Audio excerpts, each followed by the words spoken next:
এই যে ছোট ভাই, আমরা তো কাজে চলে এসেছি। ভাইজান আজকে তোমার সাথে কাজ করব। আচ্ছা ঠিক আছে ভাই। আরে ওই অন্ধ নাকি? জি স্যার অন্ধ।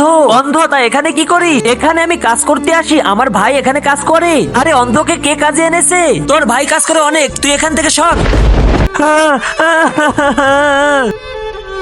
আরে ছোট ভাই তোর কি হয়েছে? আরে তোমরাই বলো, কেউ অন্ধদের সাথে এমন কাজ করে? আমি তো শুধু এখানে কাজ করতেছিলাম।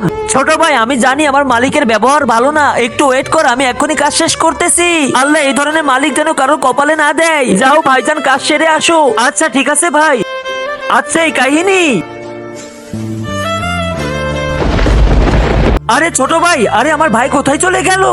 আরে ভাই, আরে ভাই কই তুই? ছোট ভাই, আরে ভাই কই তুই? ভাই হে আল্লাহ, তুমি আমার ছোট ভাইকে এনে দাও। আমি জানি না কোথায় চলে গেছে সে। সে যে অবস্থায় থাকুক তাকে তুমি হেফাজতে রাখো। ভাইজান গান বাজনা ভিডিও দেখলে তোমরা ঠিকই তো লাইক কমেন্ট সাবস্ক্রাইব করে দাও, কিন্তু ইসলামিক ভিডিও দেখলে তোমরা কেউ লাইক কমেন্ট সাবস্ক্রাইব করো না। দেখবো আজকে কে কে আল্লাহকে ভালোবাসে এবং লাইক কমেন্ট সাবস্ক্রাইব করে দেয়। আরে আমার ভাই, আরে ভাই তুই কোথায় চলে গিয়েছিলি? তোকে তো খুঁজতে খুঁজতে হয়রানি আমি। আর তোর চোখ কিভাবে ভালো হলো দেখতে পারিস? জি ভাই আমি সব দেখতে পারি। দেখতে পারিস মানে কিভাবে?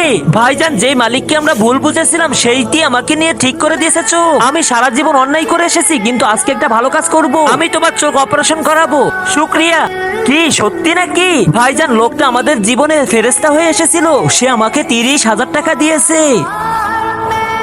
হে আল্লাহ তোমার শুকরিয়া। আচ্ছা লোকটা কি ঠিক কাজ করেছে নাকি ভুল কাজ করেছে তোমরাই শুধু কমেন্ট করে জানাবে এবং চ্যানেলটি সাবস্ক্রাইব করে দিয়ে যাবে।